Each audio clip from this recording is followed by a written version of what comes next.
का स्वागत है। हिंदी की इस कक्षा में आज हम कक्षा 8 का छठा चैप्टर करेंगे जिसका नाम है भगवान के डाकिए। और इस कविता के जो कवि हैं उनका नाम है श्री रामधारी सिंह दिनकर जी।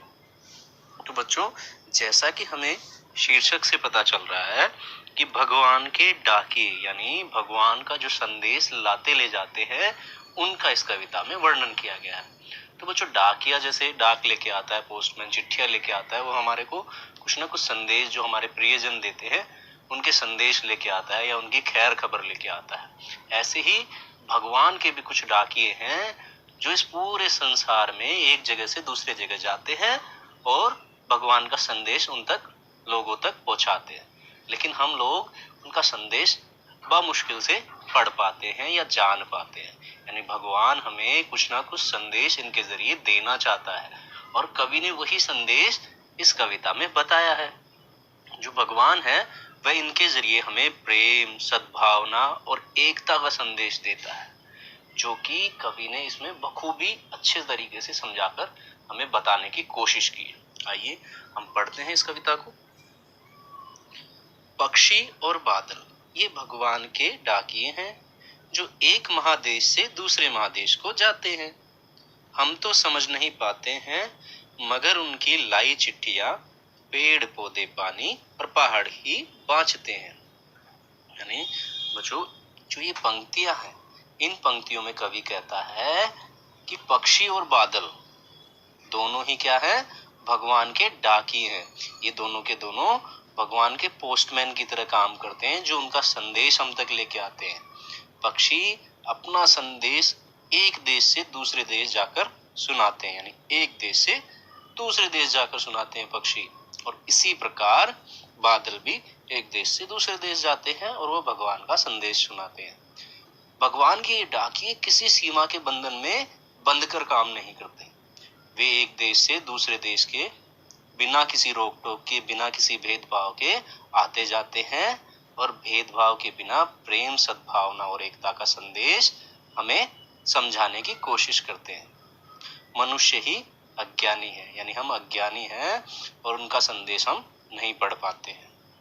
उनका संदेश सिर्फ पेड़ पौधे पानी और पहाड़ी उनकी लाई चिट्ठियों को भली भांति समझ पाते हैं, पढ़ पाते हैं। यानी कहने का अर्थ ये है कि जो ये पक्षी है, बादल हैं, जो भगवान का संदेश लेकर हम तक आते हैं, इनका जो संदेश है वह प्राकृतिक चीजें ही समझ पाती है। इनका संदेश ये बताते हैं, जो पेड़ पौधे हैं ये सब हमें बिना किसी भेदभाव के सबके साथ एक सा व्यवहार करने का एक हमें उदाहरण पेश करते हैं हमारे सामने।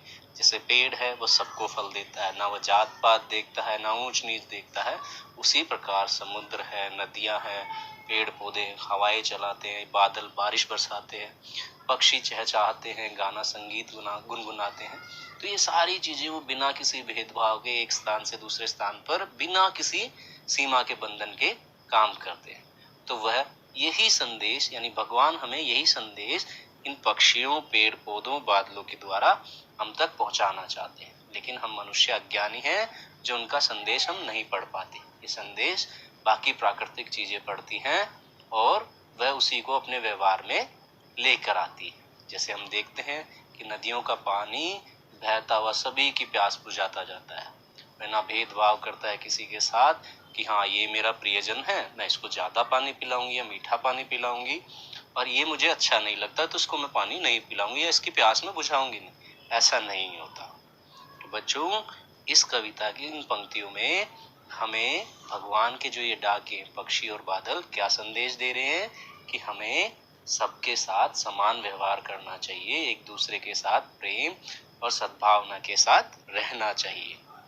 तो पक्षी और बादल भगवान के डाकी हैं जिनका संदेश सिर्फ पेड़ पौधे, पहाड़, पानी और चिट्ठियां ये सारी वही बांचते हैं। हमें ये चीज नहीं समझ में आती। हम तो केवल यह आंकते हैं कि एक देश की धरती दूसरे देश को सुगंध भेजती है और वह सौरभ हवा में तैरते हुए पक्षियों की पांखों पर तिरता है और एक देश का भाप दूसरे देश में पानी बनकर गिरता है। यानी कवि कहता है इन पंक्तियों में कि हमारी समझ में सिर्फ एक बात अवश्य आती है कि एक देश की धरती दूसरे देश को हवा में तैर कर या पक्षियों के पंखों पे सवार होकर सुगंध भेजती है, यानी मिट्टी की खुशबू एक देश से दूसरे देश में आती है। ये तो हमारी समझ में आता है। इस तरह से एक देश की धरती अपनी खुशबू दूसरे देश को भेजती है। बादलों के माध्यम से एक देश के तालाबों से, झरनों से, झीलों से और नदियों का पानी भाप बनकर दूसरे देश में बरस जाता है। प्रकृति के ये डाकिये किसी सीमा को नहीं मानते तथा सबके साथ समान व्यवहार करते हैं। उनकी दृष्टि में सभी लोग, सभी देश समान हैं।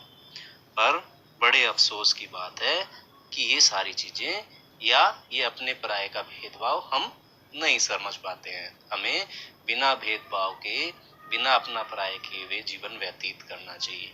हमें भगवान के इन डाकियों से शिक्षा लेनी चाहिए।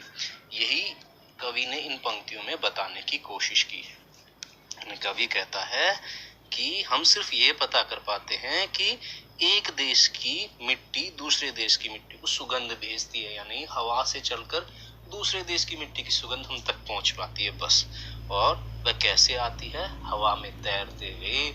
ऐसा लगता है कि पक्षी अपने पंखों पर वहां की खुशबू उठा कर ले आए हैं, उड़ाकर तैरते हुए हमारे तक पहुंचा गए।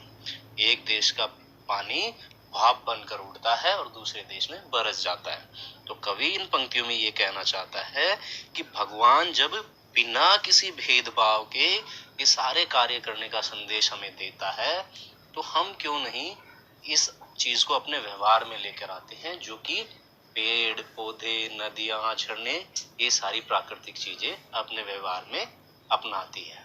तो हमें भी इन्हीं के व्यवहार की तरह बिना भेदभाव के प्रेमपूर्ण सद्भावना के साथ एक दूसरे के साथ रहना चाहिए। ठीक है बच्चों, तो ये कविता हमने पढ़ी है, तो आप इसको ध्यान से पढ़ें। Thank you.